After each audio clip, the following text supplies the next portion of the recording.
Chapter 12, Through the Stable Door. Jill ought to have been back at the White Rock already, but she had quite forgotten that part of her orders in the excitement of watching the fight. Now she remembered. She turned at once and ran to it, and arrived there barely a second before the others. It thus happened that all of them, for a moment, had their backs to the enemy. They all wheeled round the moment they had reached it. A terrible sight met their eyes.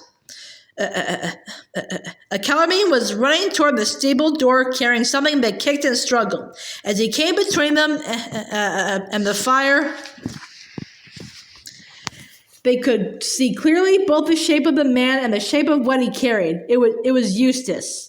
Tyrion and the unicorn rushed out to rescue him, but the cavalryman was now far nearer to the door than they. Before they had covered half the distance, he had flung Eustace in and shut the door on him. Half a dozen more cavalrymen had run up behind him. They formed a line on the open space before the stable. There was no getting at it now. Even then, Jill remembered to keep her face turned aside, well away from her bow. "Even if I can't stop blubbing, I won't get my string wet," she said. "Where are arrows?" said Poggins suddenly. Everyone ducked and pulled his helmet well over his nose. The dogs crouched behind, but though a few arrows came their way, it soon became clear that they were not being shot at. Griffel and his dwarfs were at their archery again. This time they were coolly shooting at the cavalrymen. "Keep it up, boys," came Griffel's voice. "All together, carefully. We don't want darkies any more than we want monkeys, or lions, or kings. The dwarfs are for the dwarfs. Whatever else you may say about dwarfs, no one can say they aren't brave. They could easily have got away to some safe place.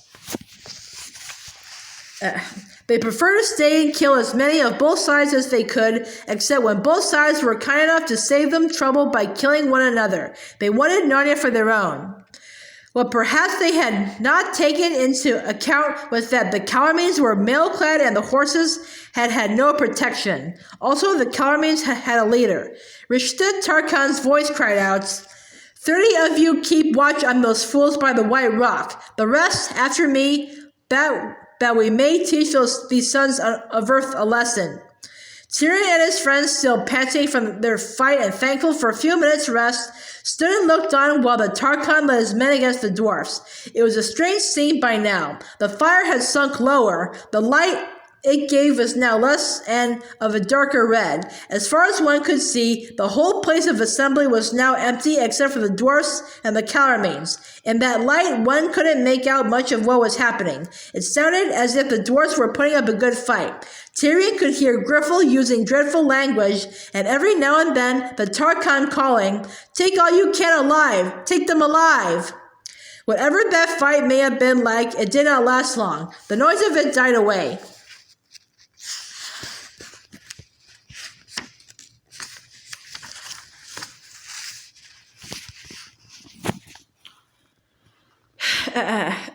Then Jill saw the Tarkan coming back to the stable. 11 men followed him, dragging 11 bound dwarfs. Whether the others had all been killed, or whether some of them had got away, was never known. "Throw them into the shrine of Tash," said Rishta Tarkan. And when the 11 dwarfs, one after the other, had been flung or kicked into that dark doorway and the door had been shut again, he bowed low to the stable and said, "These also are for thy burnt offering, Lord Tash." And all the cavalrymen banged the flats of their swords on their shields and shouted, "Tash! Tash! The great god Tash! Inexorable Tash!" There was no nonsense about Tashvan now. The little party by the White Rock watched these doings and whispered to one another. They had found a trickle of water coming down the rock and all had drunk eagerly, Jill and Poggin and the king in their hands, while the four-footed ones leapt from the little pool which it had made at the foot of the stone. Such was their thirst that it seemed the most delicious drink they had ever had in their lives, and while they were drinking, they were perfectly happy and could not think of anything else. "I feel in my bones," said Poggin, "that we shall all, one by one, pass through that dark door before morning. I can think of 100 deaths I would rather have died." "It is indeed a grim door," said Tyrion. "It is more like a mouth." "Oh, can't we do anything to stop it?" said Jill in a shaken voice. Nay, fair friend, said Jewel, nosing her gently. It may be for us the door to Aslan's country, and we shall sup at his table tonight. Rishta Tarkan turned his back on the stable and walked slowly to a place in front of the white rock.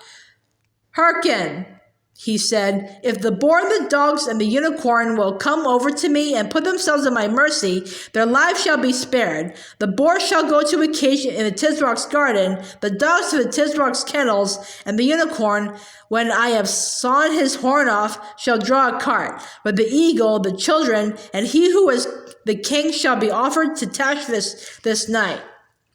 The only answer was growls. Get on, warriors, said the Tarkan. Kill the beast, but take the two-legged ones alive. And then the last battle of the last king of Narnia began. What made it hopeless, even apart from the numbers of the enemy, was the spears.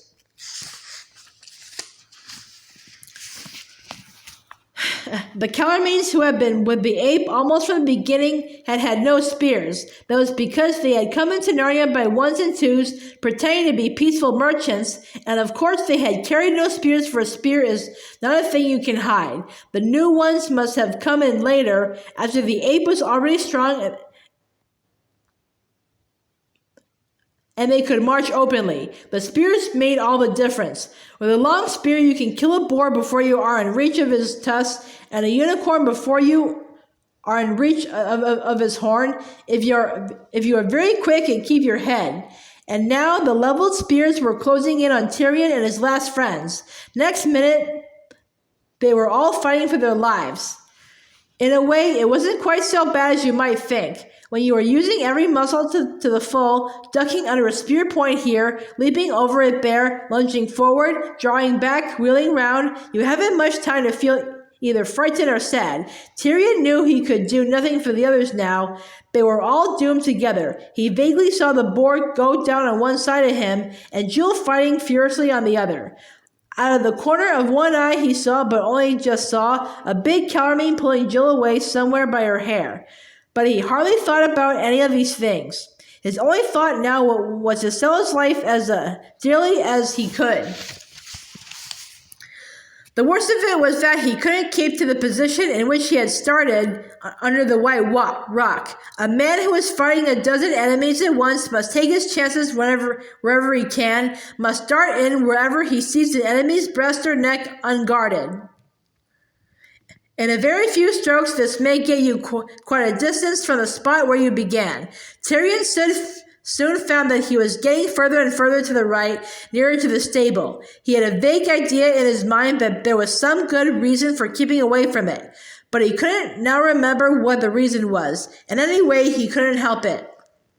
All at once, everything came quite clear. He found he was fighting the Tarkan himself. The bonfire, what was left of it, was straight in front. He was in fact fighting in the very doorway of the stable, for it had been opened and two Calormenes were holding the door, ready to slam it shut the moment he was inside. He remembered everything now, and he realized that the enemy had been edging him to the stable on purpose ever since the fight began. And while he was thinking this, he was still fighting the Tarkan as hard as he could.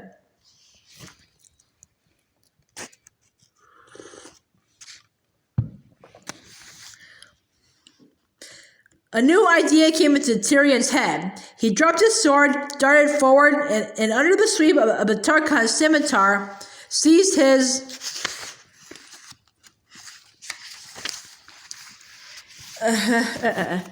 enemy by the belt with both hands and jumped up back into the stable, shouting, Come in and meet Tash yourself." There was a deafening noise. As when the ape had been flung in, the earth shook and there was a blinding light. The Calormene soldiers outside screamed, "Tash! Tash!" and banged the door. If Tash wanted their own captain, Tash must have him. They, at any rate, did not want to meet Tash. For a moment or two, Tyrion did not know where he was or even who he was. Then he steadied himself, blinked, and looked around. It was not dark inside the stable, as he had expected. He was in strong light. That was why he was blinking. He turned to knock at Rishta Tarkan, but Rishta was not looking at him. Rishta gave a great wail and pointed. Then he put his hands before his face and fell flat face downward on the ground. Tyrion looked in the direction where the Tarkhan had pointed, and then he understood. A terrible figure was coming toward them. It was far smaller than the shape they had seen from the tower, though still much bigger than a man, and it was the same. It had a vulture's head and 4 arms. Its beak was open and its eyes blazed. A croaking voice came from its beak. Thou hast called me into Narnia, Rishta Tarkhan. Here I am. What hast thou to say?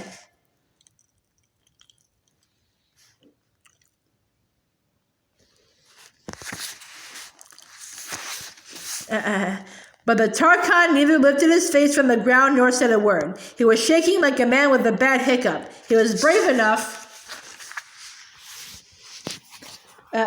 in battle, but half his courage had left him earlier that night when he first began to suspect that there might be a real Tash. The rest of it had left him now.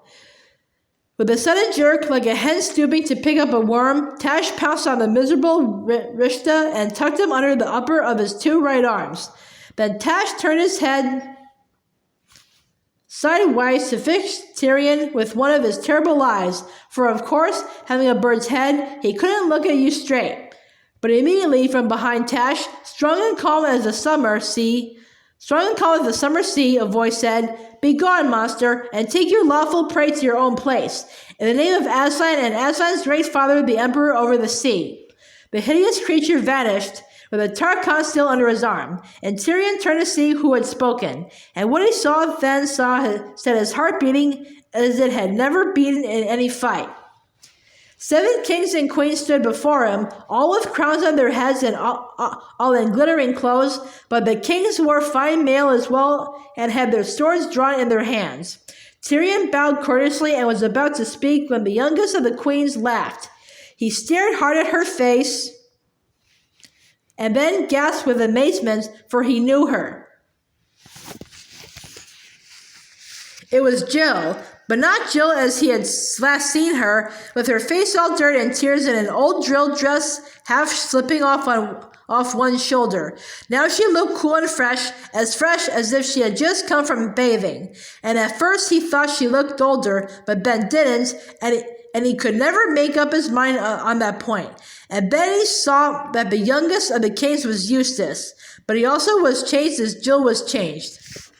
Tyrion suddenly felt awkward about coming among these people with the blood and dust and sweat of a battle still on him. Next moment, he realized that he was not in that state at all. He was fresh and cool and clean, and dressed in such clothes as he would have worn for a great feast at Cair Paravel. But in Narnia, your good clothes were never your uncomfortable ones. They knew how to make things that felt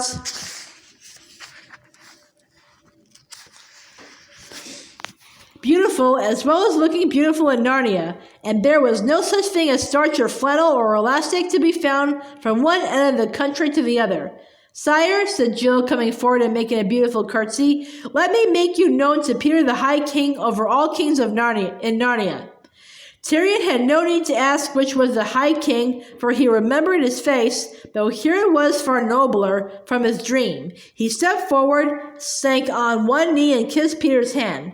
"High King," he said, "you are welcome to me." And the High King raised him and kissed him on both cheeks as the High King should.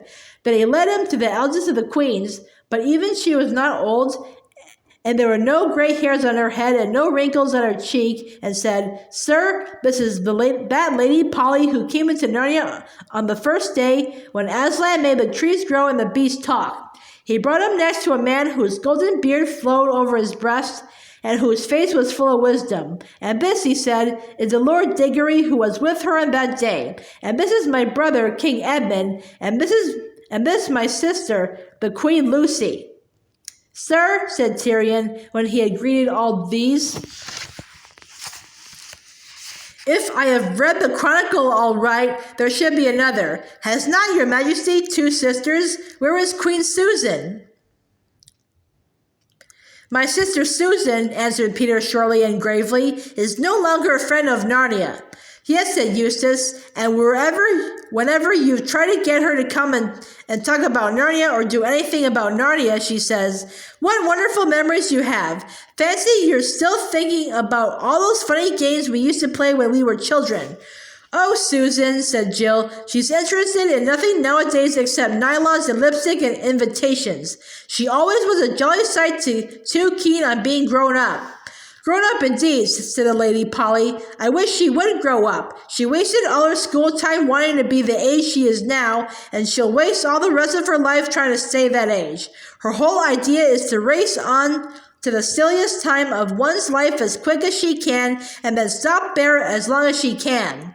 Well, don't let's talk about that now, said Peter. Look, here are the lovely fruit trees. Let us taste them. And then, for the first time, Tyrion looked about him and realized how very queer this adventure was.